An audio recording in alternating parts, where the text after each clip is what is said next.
तो ये अब आईटीसी होटल्स आईटीसी से अलग हो गया। आईटीसी में भी बहुत सारे बिजनेसेस हैं, जैसे आप रिलायंस में देखते हैं, जैसे आप अडानी एंटरप्राइजेस में देखते हैं, या आप किसी और बड़ी फ्लैगशिप कंपनीज में देखते हैं। ऐसे आईटीसी में भी बिज़नेस काफ़ी सारे हैं। उसका एक डिवीज़न आईटीसी होटल्स ये अलग से अब लिस्ट होते हुए दिख रहा है। जैसे कुछ दिन पहले आपने रिलायंस में से जियो फाइनेंशियल सर्विसेज को अलग होते हुए देखा था। ठीक है जी, तो ये आपके शेयर्स आपके अकाउंट से पहुंच जाएंगे। डीपी वगैरह सब चेक कर लीजिएगा और देख भी लीजिएगा, इसकी लिस्टिंग भी हो रही है। अब विश्वमोहन को अपने साथ जोड़ लेते हैं, वो आपको कमोडिटीज़ मार्केट के बारे में थोड़ी जानकारी देंगे। विश्वमोहन, मार्केट में ऐसा खबर आ रही है कि गोल्ड और सिल्वर के दाम और भी बढ़ सकते हैं बिटकॉइन के साथ साथ। हाँ, बिटकॉइन भी आपके साथ ही जोड़ देता हूँ मैं। ऐसे हैं, चांसेस हैं क्या? नहीं, गोल्ड पर लोग ज़्यादा बुलिश नज़र आ रहे हैं। बुलिश है? हाँ, और वजह सबसे बड़ी वजह है कि अनसर्टेनिटी काफ़ी ज़्यादा है। टैरिफ को लेकर बार बार जिस तरह के बदलाव वहाँ पर हो रहे हैं। एक चीज़ बताइए, यूएस के अंदर अगर गिरावट आई तो गोल्ड बढ़ेगा या फिर स्टैंड स्टिल हो जाएगा? अगर मान लीजिए यूएस इक्विटी मार्केट के अंदर गिरावट आती है। देखिए, अगर वहाँ पर अगर शिफ्ट तो हो, डेफिनेटली इक्विटी का पैसा कुछ गोल्ड में भी आता है, क्रिप्टो में भी जाता है, तो एसेट रीबैलेंसिंग होती है, उसका भी फायदा गोल्ड को मिलता है। और घरेलू बाजार में एक फायदा ये है कि यहाँ पर रुपया भी कमजोर हो रहा है, तो उस वजह से भी दाम ज्यादा बढ़ रहे हैं। इसलिए हम कॉमिक से पहले यहाँ पर रिकॉर्ड बना लिए, और आज के सत्र में भी गोल्ड ने नया रिकॉर्ड बनाया है। और आप देखें तो 80,400 के पार पहली बार गोल्ड निकला है घरेलू बाजार में।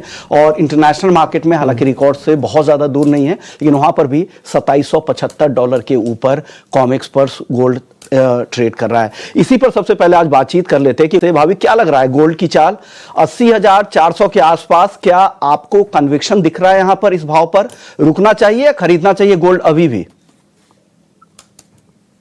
भाविक, आपसे सवाल था मेरा। जी, गुड मॉर्निंग। आप सुन सकते हो? जी जी बिल्कुल, गुड मॉर्निंग सर। गुड।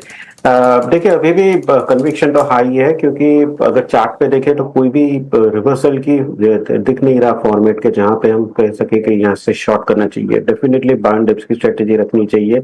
और जैसे ट्रम्प के स्टेटमेंट भी आ रहे हैं कि February 1 को वो लोग जो टैरिफ है वो लगाएंगे, तो उसकी वजह से भी सेफ हेवन बाइंग जो है वो बरकरार है। तो मुझे नहीं लग रहा कि यहाँ पे अभी भी शॉर्ट करना चाहिए। इनफैक्ट बाय डिप्स की स्ट्रेटेजी रखनी चाहिए, बट इंट्राडे ही आज के दिन रखिए, क्योंकि आज एफओएमसी की मीटिंग है, तो ओवरनाइट पोजीशन कैरी मत कीजिए। सोने में 80,150 के करीब बाय कर सकते हैं, 80,500 के टारगेट के लिए, और 7995 का 50 का स्टॉप लॉस रख सकते हैं। ओके, यानी आपको लग रहा है यहां से तेजी थोड़ी और बढ़ेगी, लेकिन जो ये कॉल है सिर्फ इंट्राडे के लिए 80-500 के आसपास निकले। आज अहम दिन है, क्योंकि एफओएमसी की बैठक का दूसरा दिन है और आज ब्याज दरों पर फैसला भी आना है, तो उससे पहले मार्केट में वॉलेटिलिटी है वो काफी ज्यादा बढ़ सकती है। तो बेहतर होगा कि 80-500 के आसपास आप निकल जाए। ये सलाह भाविक की तरफ से आ रही है गोल्ड में। चांदी में बताइए क्या करना चाहिए? चांदी उस तरह से तेजी नहीं दिखा रही जिस तरह की तेजी गोल्ड में दिख रही है। आज भी दायरे में है, हल्की नरमी ही दिख रही है 91,000 के आसपास। क्या चांदी में तेजी लौटेगी या चांदी और नीचे आ सकती है? देखिए, वेरी शॉर्ट टर्म में तो अभी लग रहा है शायद चांदी जो है थोड़ा अंडर परफॉर्म करेगी, क्योंकि एक तो अभी चाइना का मार्केट बंद है, तो डिमांड कम है, और जिस हिसाब से जो टैरिफ बढ़ती है तो वहां से फिर इंडस्ट्रियल डिमांड की मांग कम हो जाएगी, तो चांदी पे भी असर होगी। इसके लिए अभी अगर हम देखें तो गोल्ड थोड़ा आउट परफॉर्म कर रहा है, बट आज लग रहा है कि चांदी भी एटलीस्ट गोल्ड के साथ जो प्रेशियस मेटल है वो पॉजिटिव जो ड्यूरेशन जो बुलिशनेस है वो शायद आज वापस से दिख सकता है। तो मुझे लग रहा है चांदी में भी बाय डिप्स की रणनीति रखनी चाहिए इंट्राडे पर्पज से 90,500 के करीब, 91,300 के टारगेट के लिए, और 90,000 का स्टॉप लॉस रहेगा। ओके, क्रूड की बात करते हैं। क्रूड भी दबाव में ही दिख रहा है।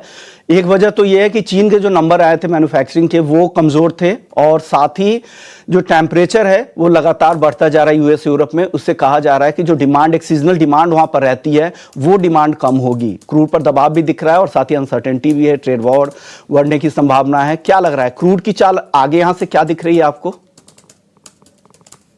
देखिए, क्रूड में 5800 से 6800 की एक हमने रैली देखी, उसके बाद करेक्शन भी देखा। अभी अगर देखें वेरी शॉर्ट टर्म में तो थोड़ा लग रहा है कि बाउंस बैक जरूर से आ सकता है। दो रीजन है। एक तो अगर हम देखें तो नाइजीरिया और लीबिया जो है वहां पे जो ऑयल प्रोडक्शन है वहां पे थोड़ा कम हो गया है, तो उसकी वजह से 400,000 बैरल्स पर डे जो है वो मार्केट में कम हो चुके हैं। और ओपेक प्लस की भी बैठक है और एक्सपेक्टेशन है कि वो लोग अभी सप्लाई बढ़ाएंगे नहीं डिस्पाइट ट्रम्प के प्रेशर की वजह से। तो वेरी शॉर्ट टर्म में एटलीस्ट इंट्राडे में मुझे लग रहा है थोड़ा बहुत बाउंस बैक आ सकता है, बट 1 से 2 दिन के बाद शायद वापस से करेक्शन आ सकता है, क्योंकि फंडामेंटल जो है वो अभी भी वीक ही है। बट क्योंकि ये सपोर्ट के नजदीक है, तो मुझे लग रहा है कि इंट्राडे के लिए आज बाय करना चाहिए, जहां पे 63.20 के करीब बाय कर सकते हैं, 64.40 के टारगेट के लिए, और 62.70 का स्टॉप लॉस रहेगा। ओके, चलिए क्रूड के बाद अब मेटल्स में कुछ आपको पसंद आ रहा है दिन के दौरान, आपको लग रहा है जहां पे तेजी या मंदी ज्यादा दिख रही हो? आई थिंक कॉपर में मंदी करनी चाहिए, क्योंकि अगर ट्रम्प टैरिफ लगाएंगे तो डेफिनेटली सारे बेस मेटल्स है उसमें वीकनेस देखने को मिलेगी, क्योंकि चाइना का मार्केट बंद है, तो वहां से भी जो डिमांड है वो कम है, और यूजुअली ये सीजन रहता ही है कि जहाँ पे बेस मेटल्स की डिमांड वैसे भी वीक रहती है। तो मुझे लग रहा है कॉपर एक बार बेच के चलना चाहिए 828 के करीब, 820 के टारगेट के लिए, और 833 का स्टॉप लॉस रहेगा। ओके, एक सवाल, आखिरी सवाल आपसे एग्री मार्केट को लेकर। चौतरफा गिरावट मसालों में, अराइवल सीजन में आमतौर पे सारे ही एग्री कमोडिटी में इस तरह की गिरावट दिखती है। क्या लग रहा है आपको, हल्दी, जीरा या धनिया, कहां ज्यादा गिरावट और कहां तेजी की संभावना आपको दिख रही है? मुझे जीरा में मुझे लग रहा है अभी भी जो सेलिंग प्रेशर है वो कंटिन्यू रहेगा, क्योंकि इस बार जो यील्ड है वो स्ट्रांग है, डिमांड जो है वो काफी कम है, अराइवल चल रहा है, और एक्सपेक्टेशन है कि इस बार कैरी स्टॉक ज्यादा रहेगा। तो इसकी वजह से हम देख रहे हैं कि लगातार प्राइसेस जो उछाल आ रहा है उसके ऊपर सस्टेन नहीं कर पा रहा है। मुझे लग रहा है 22,000 के करीब एक बार आता है तो वापस से शॉर्ट कर सकते हैं 21,300 के टारगेट के लिए, 22,500 का स्टॉप लॉस रहेगा। और धनिया मुझे लग रहा है अभी भी कैरी स्टॉक कम है, हालांकि अराइवल स्टार्ट हुए हैं, बट इसमें ज्यादा करेक्शन नहीं दिख रहा है, क्योंकि इस बार जो स्टॉक करने वाला है वो एक्सपेक्टेशन कम है। तो मुझे लग रहा है वहां पे एक बार बाइंग कर सकते हैं, बट अभी आई थिंक मैं कंफर्टेबल नहीं हूँ 8200 के करीब। एक बार 8150 के करीब आता है अप्रैल कॉन्ट्रैक्ट, तो बाय कर सकते हैं 8250 के टारगेट के लिए, 8100 के स्टॉप लॉस से।